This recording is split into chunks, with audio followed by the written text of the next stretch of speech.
শতরূপে সারদা বই থেকে পাঠ বিষয় শ্রীমা দীক্ষিত ঘি সন্তানদের দৃষ্টিতে। পরবর্তী অংশ। সাধন ভজন সংক্রান্ত কোনো সংশয় মনে উদয় হলে তার মীমাংসা করে নেওয়ার জন্য মা তার দাক্ষিণ্যের কথা ক্ষীরোদবালাকে জানিয়ে রেখেছিলেন। কিন্তু মাকে দেখেই তিনি সকল বিষয়ে সংশয়ে উত্তীর্ণা হয়েছিলেন।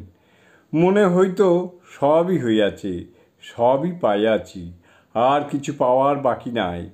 মা আমার বিশ্বজননী, রাজেশ্বরী, ইষ্টদেবী, গুরুরূপে আমার সামনে দণ্ডায়মানা। আমার পাইবার আর কি থাকিতে পারে? জননীং শারদাং দেবীং রামকৃষ্ণং জগদ্গুরুং পাদপদ্মে তয়ো শ্রিত্বা প্রণমামি মুহুর্মুহুঃ।